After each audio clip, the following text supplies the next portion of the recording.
Hi, minasan, konnichiwa, o genki desu ka? Okay, so next po natin is daiju-ikka.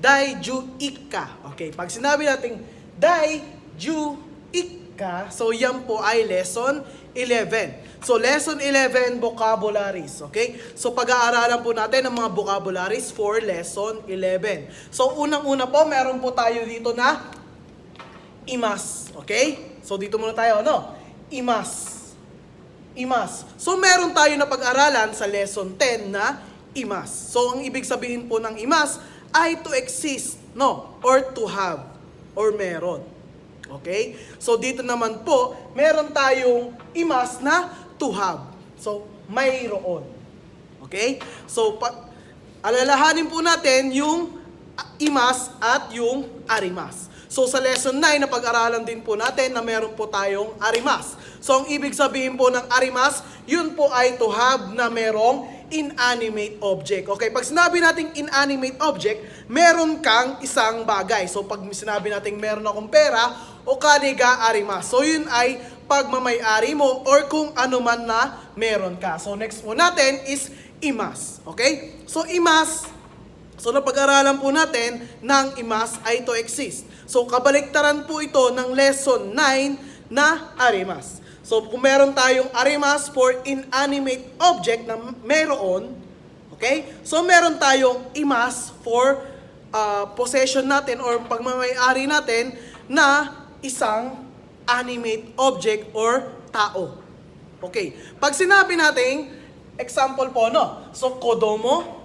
So kodomo is a child. So merong anak. Pag sinabi nating merong anak, no? So meron akong anak. So ibig sabihin, pagmamay-ari ko yung person, no? So pag sinabi natin ganon, so magiging possession po siya or kodomo ga imas, no? So pag sinabi nating okane ga arimas, no? Okane ga arimas, mayroon akong pera. So ang pinag-uusapan natin doon ay inanimate object or non-living thing. So, arimas ang ginamit natin. Meron akong pera. So, pagmamay-ari mo. So, pag sinabi natin kodomo ga imas, no? Siyempre po, napag-aralan po natin na ang ginagamit po natin sa imas ay mga animate object. So, animate object ang kodomo. So, kodomo ga imas. Meron akong anak. Okay? So, yun yung pagkakaiba ni imas at arimas. So, si imas, ginagamit po natin yan to have a animate object. So, si arimas, to have an inanimate object. Okay? So, next po natin ay nihon ni imas. Okay? Nihon ni imas. So, nihon ni imas nang ibig sabihin po, to stay or manatili. So, ang ating example is nihon. So, nihon is Japan. So, nihon ni imas, mananatili sa Japan. So, to stay in Japan. So, ang ibig sabihin po nun, mag-i-stay po kayo sa Japan. So, nihon ni imas. Okay? So, imas pa rin po yun. Kasi po, yun ay ginagamit po sa sa animate object. So, sino po ba yung mag-i-stay? Siyempre po, yun po ay tao. So, nihon ni imas. So, ito po ay place. No. So, sino po ba mag-i-stay? Tao. So, nihon ni imas. Okay? So, next po natin, kakarimas. Kakarimas. Kakarimas. So, kakarimas na ang ibig sabihin po, to take. No. Kukuha. Okay? So, ibig sabihin po dito, to take, referring to time. So, ito ay ginagamit lang po sa oras. So, it takes 2 hours. It takes 1 minute. It takes 5 minutes. So, referring to time. So, it takes 1 day. So, it takes 3 years. So, ganun po yung paggamit ni kakarimas. No? Hindi po natin pwedeng sabihin si kakarimas na kukuha ng isang bagay. Mali po yun. So, si kakarimas ay ginagamit lang po to take, referring to time. So, siguro naman naintindihan nyo, no? So, it takes 1 month. So, yun po yung gamit ni kakarimas. Tandaan nyo po, laging referring to time ang ginagamit po natin once na gagamit po tayo ng kakarimas. Okay, so next naman po natin ay mga general counters. So, napag-aralan na po natin ang paggamit po ng general counters. So, re-reviewin lang po natin. So, kung gusto nyo na review sa general counters, meron po tayong video. So, yun po ay nasa pinakasimula. So, napag-adaanan na po rin natin yung paggamit ng general counters. So, saan po natin ginagamit ang general counters? So, ang general counters ay ginagamit po sa pagbibilang ng mga gamit. Okay? So, halos lahat pwede mong bilangin sa general counters. So, meron po tayong iba't ibang pagbilang ng iba't ibang bagay. So, dito po dahil general counters from the word general, so yan po ay ginagamit po halos lahat. So, bukod po yung sa tao. Okay? So, bukod yung tao, bukod po yung age or kung ano man. So, ginagamit po natin ang general counter sa pagbibilang po ng bagay. So, ulitin ko, bagay po, mga bagay. Okay? So, ito po ay general counters. So, ano po yung pagbilang natin ng general counters? So, umpisahan po natin. So, meron tayong hitotsu. Hitotsu. Hitotsu. So, hitotsu, nang ibig sabihin po ay 1. So, isa. So, iba po yung ichi. So, ichi ay number. Ang hitotsu ginagamit sa pagbilang ng bagay. So, ito po yung mga yon, no? Hitotsu, 1. Futatsu, 2. Mitsu. Mitsu. Okay, so ulitin natin, no? Futatsu, 2. Mitsu, 3. Yotsu.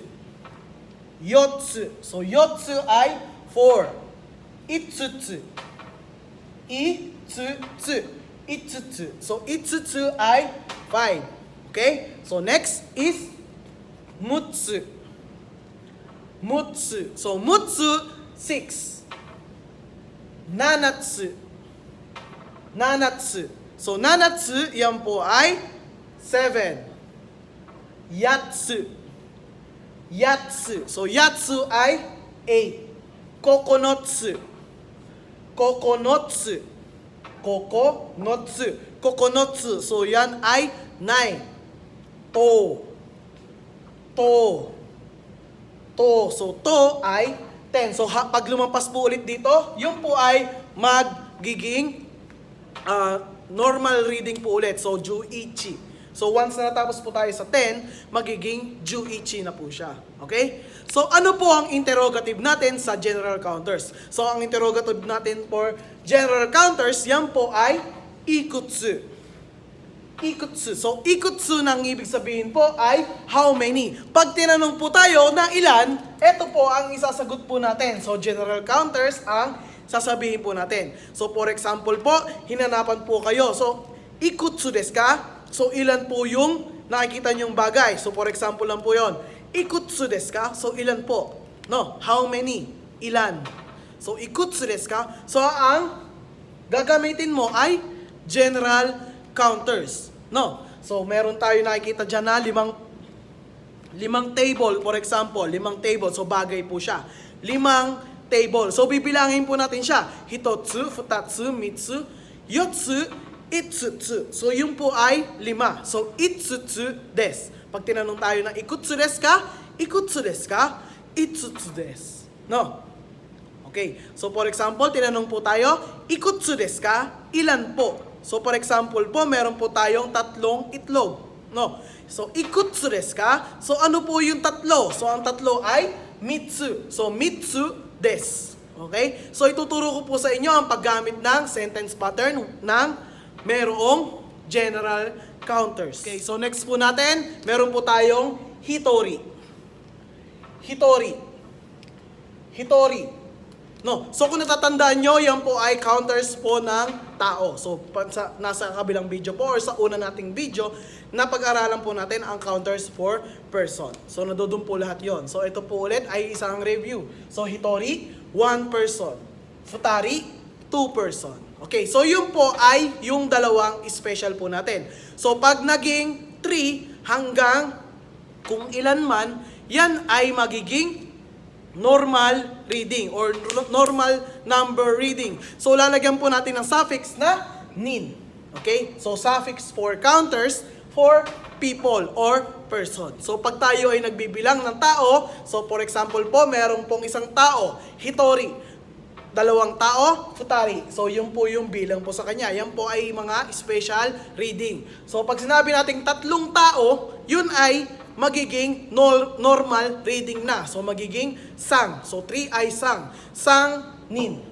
No? Sang, nin. So, san, nin. So, san, nin, yan ay 3 person. Yonin. So, yonin, yan ay 4 person. Gonin, yan po ay 5 person. Rokunin, yan ay po ay 6 person, and so on. No? So, nagiging suffix po natin siya or nailalagay po natin siya sa uli para masabi po na yan po ay counters for person. So, napag-aralan na po natin yan. Dati pa po. Okay, so ito ay review lang. So, next is die. Die. Die. So, die ay suffix for counters din. So, ito po ay ginagamit sa mga machines, vehicle, etc. So, meron po tayong ichidai hanggang judai. So, wala pong special po doon, no?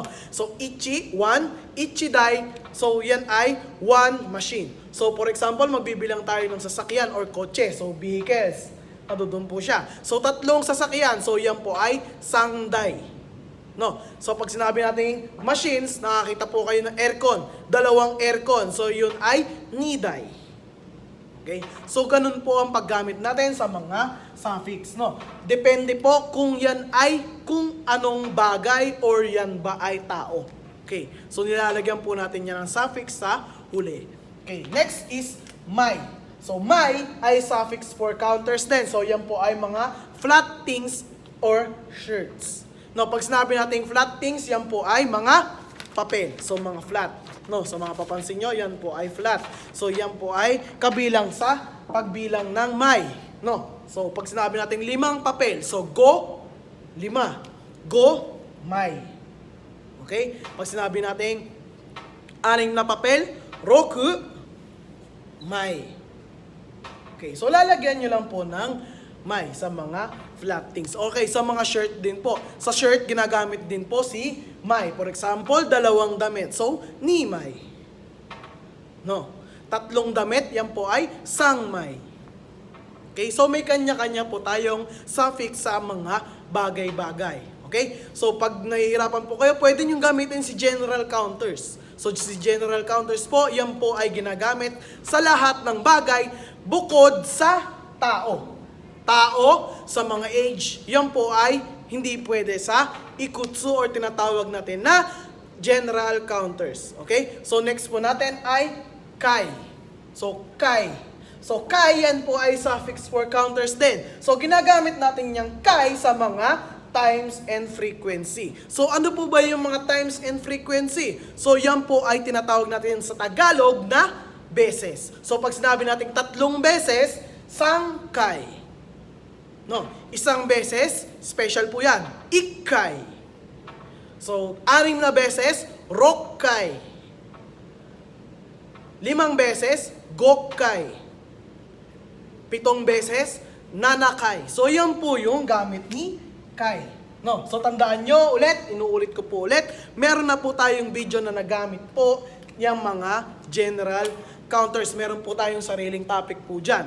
So, ito po ay isang review lamang po. So, ito po ay nakikita nyo, so once na kayo ay magbibilang ng mga bagay-bagay, so lagi nyo pong tandaan, meron pong mga kanya-kanyang suffix or mga nilalagay po natin sa hulihan para matukoy kung yan ba ay people, machines, vehicle, etc., flat thing, shirt, times frequency. So, lagi nyo pong tatandaan si ating mga counters. Okay, so next po natin ay yung mga nouns, no? So, una-una po, meron tayong kyodai. So, kyodai, nang ibig sabihin po ay brothers and sisters. So, ulitin ko po, kyodai. Kyodai. Kyodai. So, kyodai, nang ibig sabihin po, brothers and sisters, no? Siblings. Okay, pag sinabi nating siblings or brothers and sisters, papasok sa isip nyo ay kapatid. So, yan na po yun, no? So, mga kapatid. No, kung ano po yung kapatid nyo, brothers and sisters, siblings, no? So, madaling salita, siblings or sa Tagalog, yan po ay kapatid. So, ang tawag po dyan ay kyodai. Okay? So, kyodai, na ang ibig sabihin ay brothers and sisters or kapatid. Next ay kippu.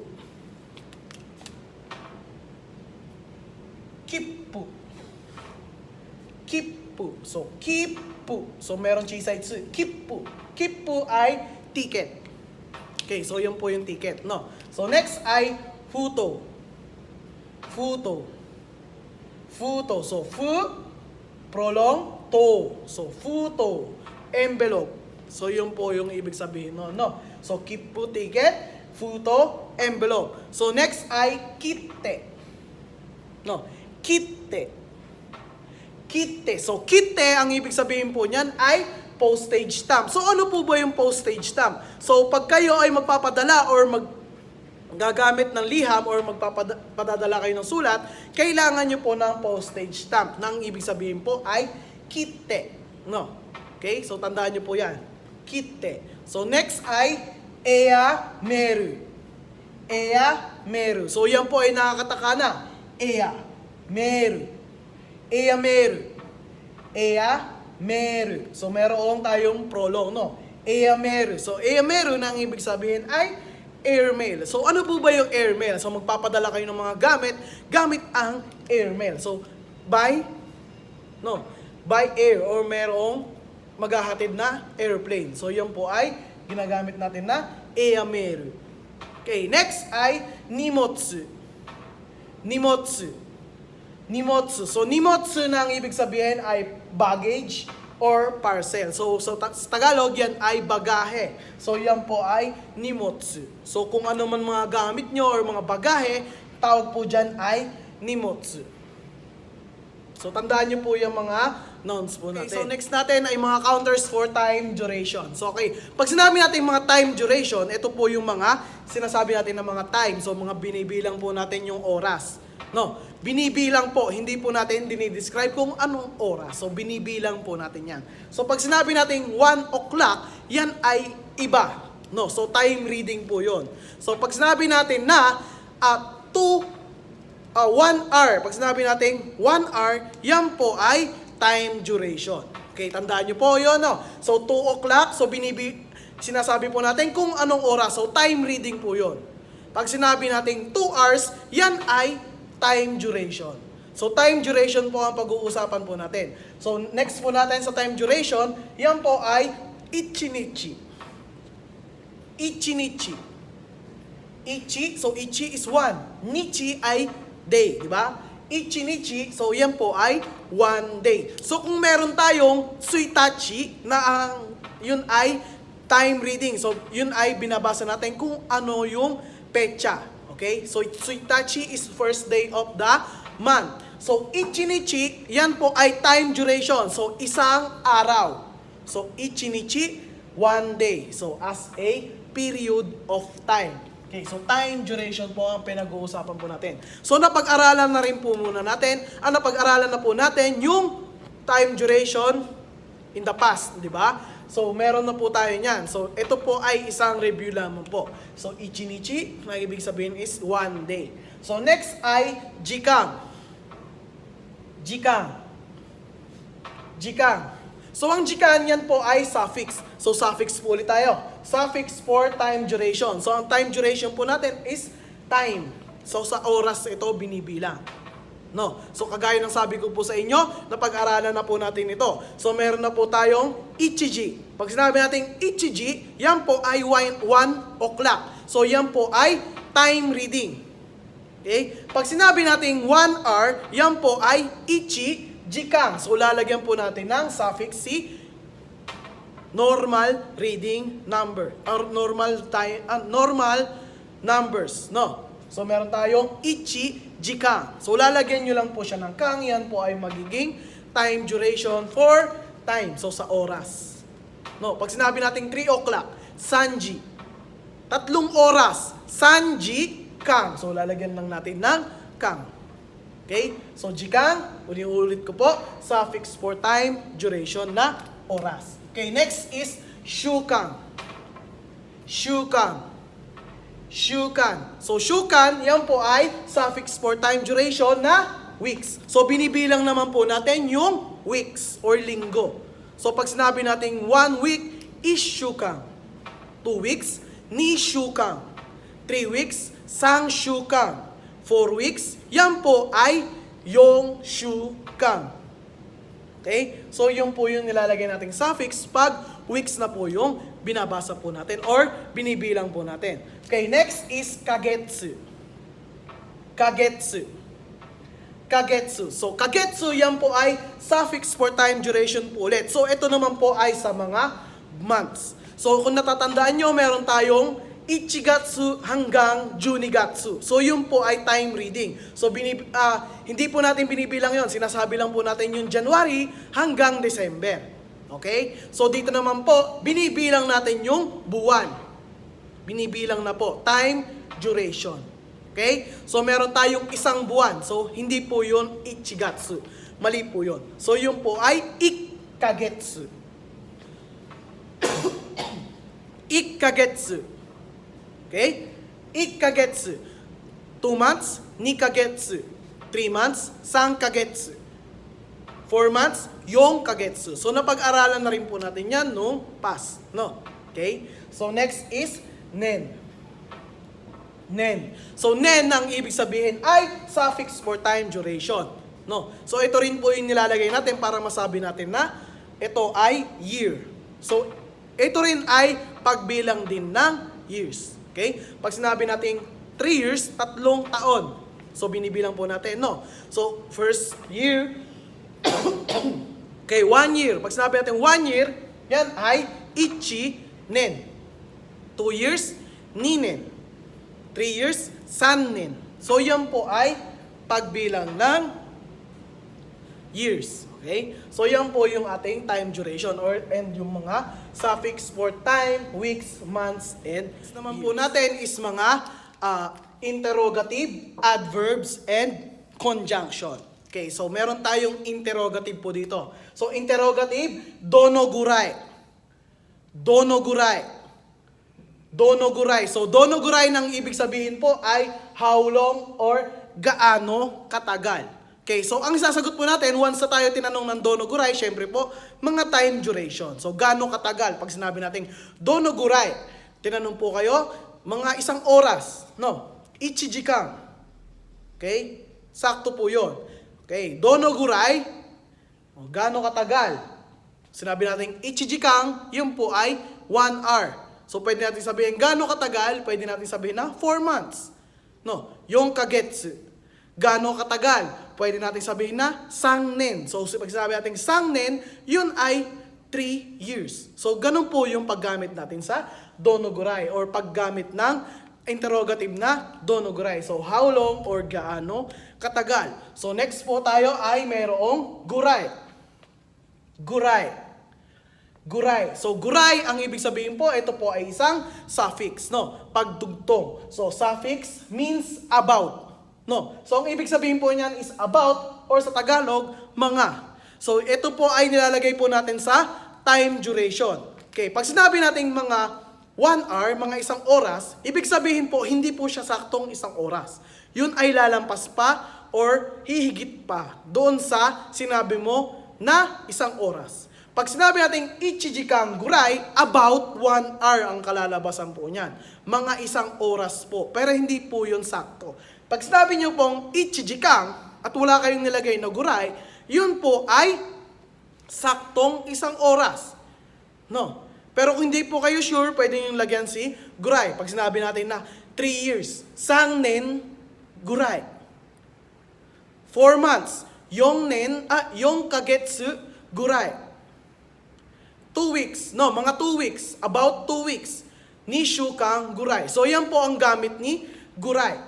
No, lagi niyo pong tatandaan, ito po ay isang suffix na inilalagay po natin sa time duration para malaman po natin na hindi po sakto yung isang time duration na sinasabi po natin. So, ito po yung tinatawag natin na mga 2 months siguro, mga 3 months siguro, mga 2 years siguro. Okay? So, hindi po tayo sure. So, yan po yung gamit ni suffix na gurai. So, next, meron tayong adverbs. So, adverbs na ang ibig sabihin, ito po yung, meron tayong adverb of degree, di po ba? So, ito po ay adverb. So, nilalagay po natin siya sa isang sentence. So, senbude. Zenbude. Zenbude. So, ito ay isang particle, yung de. No? So ito ay kadugtong na ni Zembu. So pag sinabi nating Zembu, ito ay lahat. No? So lahat. No, Zembu, lahat. Okay? Pag sinabi nating Zembude, so ito ay in total. So meron tayong binilang at nilagay mo tong Zembude in total and then kung ano po yung total ng isang bagay. Okay? Or isang bilang. No? Pag sinabi nating meron akong nanay, syempre, isa lang po. Meron akong nanay, meron akong tatay, meron akong 3 kapatid. No? Okay? Meron akong nanay, meron akong tatay, meron akong 3 kapatid. So, example lang po yun, no? So, pag sinabi natin na, haha, nanay, haha, to, so particle to, yun po ay N, di po ba? So, okay, sundan nyo lang po ako, haha, to, so tatay, chichito. Okay? So, isa lang po yun, no? Siyempre, tig-isa. Hahato, chichito, kyodai. So, kyodai, yun ay kapatid. So, kyodai. Okay? Kyodai. So, ilan po yung kyodai ko? Sangnin. Di po ba? No, kyodai is sangnin. So, 5. 5 lahat. No, na tao sa isang pamilya. So, hahato. Ulitin natin. Hahato, chichito, kyodai, sangnin. 3. So, syempre, kapatid na 3. So, yan ay 5. Okay? So, Zembude, pag nilagyan natin ng Zembude, in total, Zembude, gonin des. So, ibig sabihin, lahat-lahat, 5 po kami. O 5 po sila. Okay? So, hindi ako kabilang pa doon. No? Pag sinabi natin na, hahato, chichito, pag nilagyan mo ng watashi to, yun ay kasama ka. So, ulitin natin. Hahato, chichito, watashi to, okay? Kyodai, sangnin. Kyodai, sangnin. 3 kapatid. So, lahat-lahat. So, ilan po lahat-lahat? Zembude. So, lalagay po natin Zembude. Zembude, rokunin des. So, 6 po. So, 6 na tao. Roku, and then suffix ng counters per person. Roku, nin, des. Okay, nasundan po? So, practicein niyo po siya, no? Okay, next is dake. Pag sinabi natin ito, dake, ito po ay suffix na ang ibig sabihin ay means only. Pag sinabi natin only, yan po ay lang sa Tagalog, no? So, pag sinabi natin isang tao lang, hitori, dake. So, isang tao lang. No? Pag sinabi natin 2 tao lang, futari, dake. Okay. Pag sinabi nyo pong kumakain, no? Kumakain tayo. Okay? Kumakain. No? So, 2 beses kumakain. Okay? So, 2 beses kumakain. So, ano ba yung ating suffix para masabi natin na beses? So, meron tayong kai, di po ba? So, frequency or times. No? So, nikai. Nikai, dake. Pag sinabi natin nikai, dake, 2 beses lang. Okay? So, ito po yung gamit ni dake. So, pag-aaralan po natin yan sa grammar. So, tandaan nyo po, ang dake ay ginagamit lang po sa mga counters. Okay? So, isang tao lang, hitori dake.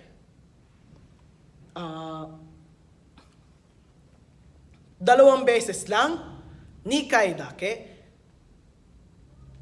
3 kotse lang. So, for example, no, 3 kotse lang. Wow. So, 3 kotse lang. Sangday. No, sangday ay 3. No, 3 vehicles. No, day ang ginagamit natin dyan.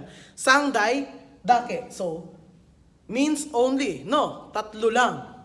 So, once na kayo ay maglalagay ng lang, depende po sa speaker kung nauuntihan kayo sa isang bagay. No, so ito ay ginagamitan po natin ng dake. Okay, next, meron tayong conjunction. So, napag-aralan na po natin to. So, ito po yung sorekara. So, and then, pagkatapos. No? So, alam na po natin yan. Napag-aralan na po natin yan. So, sorekara, and then, pagkatapos. Okay?